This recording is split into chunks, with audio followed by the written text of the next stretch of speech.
Hi everyone and welcome to my Iron Flame book review. I cannot believe I am making this video right now. So the book came out on Tuesday this week. I finished it on Wednesday this week. It's currently Friday, so I've just had to take a couple of days just to almost gather my thoughts over this. As you can see, I read it on ebook. That is because as soon as I woke up on Tuesday morning, I was like, I need to start reading that book. So I just paid to start reading it rather than waiting for one of my copies to come. This is actually an edition of Fourth Wing that I have in this gorgeous book sleeve, which I'm going to link the book sleeve and this amazing t-shirt I got for my birthday. I got two of these. I might even change halfway through the video so you can see the other t-shirt. They're all by the same designer. They're both from CarmenDMDesign on Instagram. I'll link her below. But the book sleeve is sold through Fox and Charlie and Fox Co, I think, who are an Australian company. Yeah, I love them both. I can't wait to put this maybe on an Iron Flame book. I don't know. Anyway, that is beside the point. Let's get into the book review. So first off, before we start, I have to disclaim that this is going to be full of spoilers, not just for Iron Flame, but for Fourth Wing. If you have not read Fourth Wing, there will be spoilers just to be able to start talking about the beginning of this book. If you've not read Fourth Wing, if you've not read Iron Flame and you want to do so, please, I will not be offended. Go away. Do not watch this video because I will be talking about the plot. It's just a fact. I'm going to leave affiliate links for both in the description below. So go buy a copy through an affiliate link and then come back once you've read them both. Now that we've got that disclaimer out of the way, let's talk about this. So the plot. Fourth Wing, we left off at the end of the book with Violet learning the real kind of deal about what's going on in her country, in, I don't know if they call it a kingdom, but basically where she lives, and the fact that the people, including her, have been lied to their whole life about what's really going on outside of the country and what's happening at the borders. So the people from the borders know a little bit more because they can see what's happening beyond them. But people within the country generally are kept completely in the dark about what is going on with Venin, with Wyvern, and the fact that they are the real enemy, not the Griffin Riders. The Griffin Riders are the people who are just outside of the borders, who are trying to survive. A lot of people from within Nevers, the country, are helping them, and that is what the rebellion is, kind of working for the greater of mankind rather than just the country. We find out at the end of book one, we have that massive cliffhanger almost that we find that Brennan is alive. Going into book two, Brennan is basically one of several new characters that we get to meet, and we get to spend a lot more time with him and see his interactions with Violet and Mira, and it's brilliant. So the main plot of this book, we go back to the War College. She goes back with the other riders who have survived.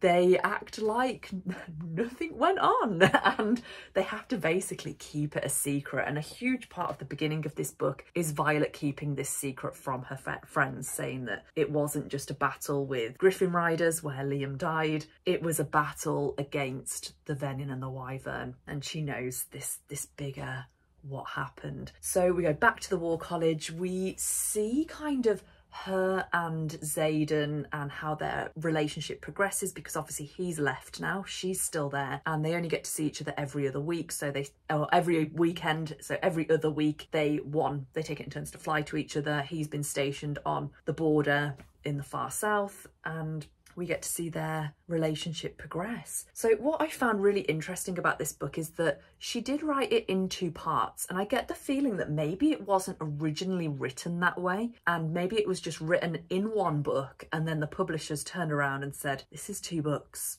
And I fully agree. I think if you're going into this and you don't care about spoilers, which is why you're watching this, it is like two books, and it does read. The first half where they're at the War College reads very different to the second half where they have left the War College and they are in, I can't even pronounce the name of the place they go, but basically where Xaden is from, the town just outside of the wards. The two parts are very different things happen in both of them, and I almost wish that they had been two different books, because I feel like there are parts from each, sections and plot points that happen in both parts that should have been explored far more. So for example, in the first half, we get Violet going through the training to be interrogated. And then we get to the end of the first part of the book where she has been interrogated. It's terrifying and it's horrible to read. It's hard to read, especially when you think about the fact that that can happen in everyday war, the realities of war, and it's horrific. But we never hear of it again.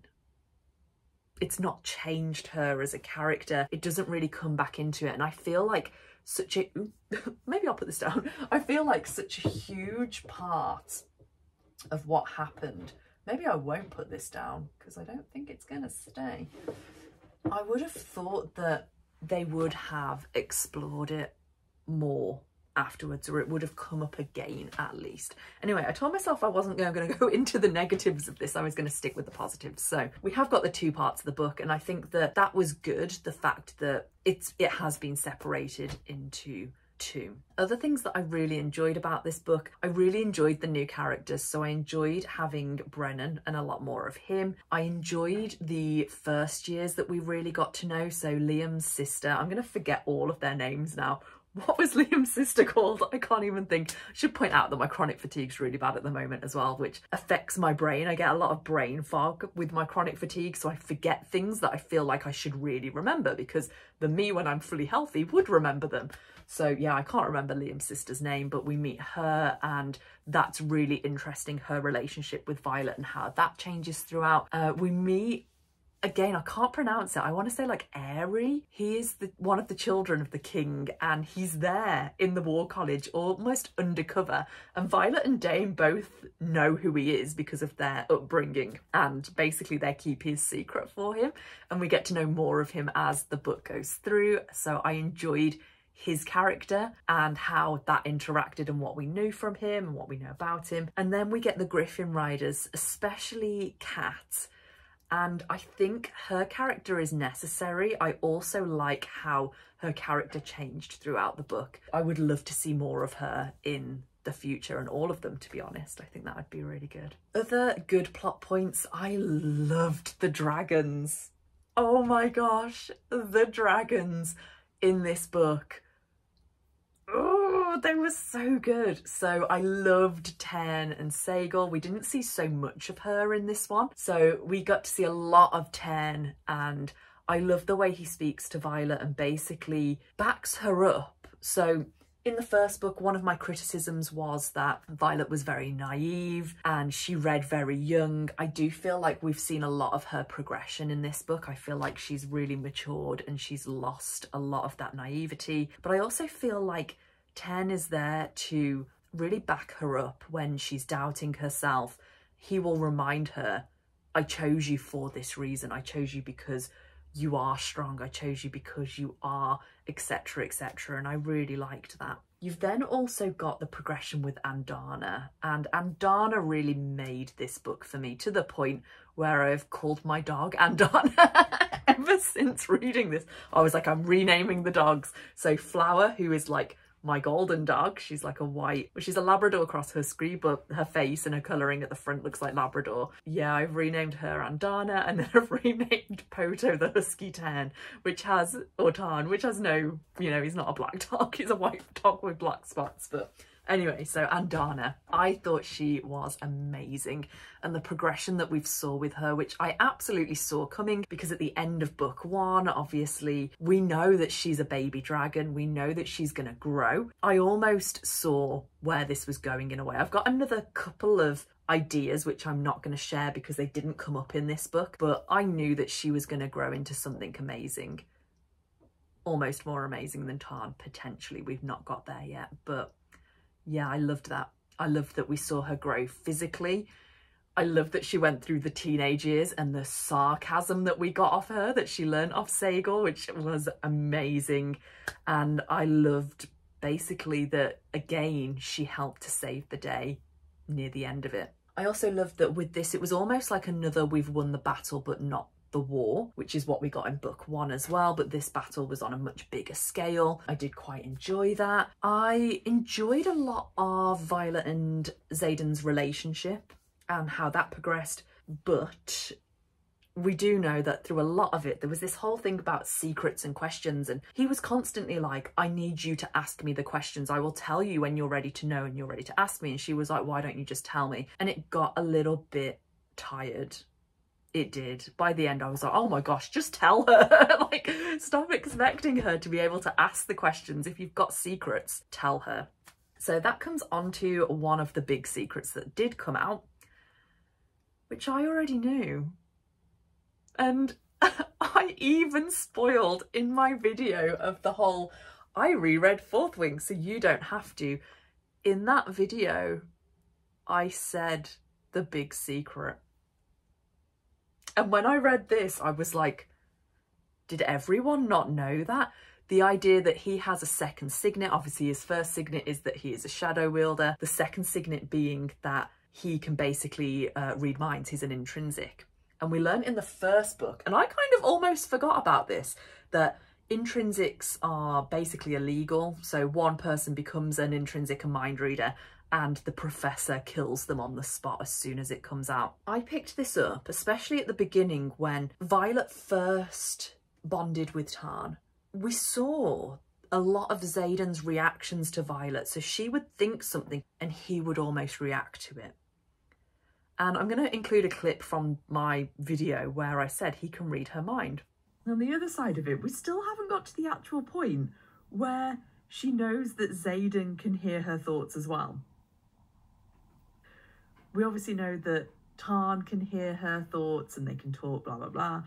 And then obviously Tarn's attached to Sagal, Xaden's dragon, and they can communicate. But she hasn't figured it out yet, that Xaden can basically hear her thoughts in her head. And it's been not explicitly said yet, as I've said, but hinted at a lot, where she's thought things and he's almost replied in either words or actions. And she hasn't got it. And then it was only when it came up in this book again and it was this big secret, I was like, didn't everybody know this? And then I remembered back to the whole idea that, oh yeah, it is illegal, it's dangerous. And obviously we've been seeing them build this trust back through this whole book. That's the whole theme of their relationship. And then it's almost like, have you always broken my trust? Have you been reading my mind? And in the end, he says, you know, at the beginning, but not anymore. I stopped once I fell in love with you. He starts sharing. So he shares the fact that he can't really fully read minds, but it's the idea that he can read an intention. So if someone is standing there and let's say they're really hungry and they're desperate for food, he will know that rather than hearing the thought, oh, I'm really hungry, I'm desperate for food. He will know that their intention, what they really want at that moment, is to eat. It really helps him to be so persuasive. And that's why I guessed it from the first book. I just almost didn't put the pieces together properly, but I got to the same end point. So yeah, I did like that came up, but I was a bit confused. Okay, any other positives? So as I said, I loved the dragons. I loved the mom's redemption at the end and the fact that she always said she would do anything to save her children. I thought that was great. Dane's redemption arc. I think a lot of people are going to be very upset about that. I would say I was a bit meh. I was a bit like, I guess it's happened, let's roll with it, but I'd almost rather it didn't. I think we're going into negatives here, so let's go into more negatives. Jack. I thought Jack being back in and the way they brought him back, and then it was obvious he was going to be something bad, and then he was, and yeah, not happy with that. I suppose the major other thing we really need to talk about as well is the cliffhanger on this book. So the fact that Xaden is now a Venin, but he woke up in their bed, so does she know this? And how is this gonna go? What's gonna happen? I think we all saw it coming because obviously their relationship got to the point where they could really trust each other, and he let her fully in, and it was like, oh my gosh, we're gonna live perfectly in this big stone house happily ever after. And we know that that's not how fantasy books go. Not unless you're reading obviously like cozy fantasy. Something big was gonna happen. To be honest, I thought he was gonna die.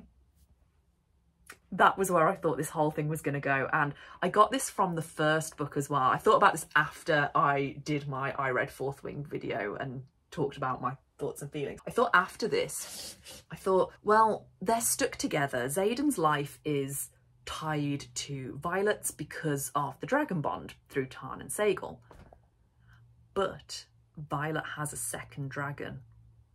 So yes, Xaden can't survive without Violet, but because Violet has a second bond with another dragon, can she survive without him? And I honestly thought at the end of this book we would see him die. Maybe that will happen in the future. I think what we've got here is a huge kind of spanner in the works. But I'd also say I don't really know what's going to happen next. So I originally thought this was going to be a trilogy. I heard last week, or I read somewhere, it's going to be 5 books. Please, someone tell me in the comments if I'm wrong. I have no idea. I've not listened to any author interviews with Rebecca Yarros, so I don't know how many books it's going to be. I don't know where it's going to go next. What's going to happen? Other than the fact that we know that Xaden is now a Venin, are there more Venin out there? And we've got the wards back up.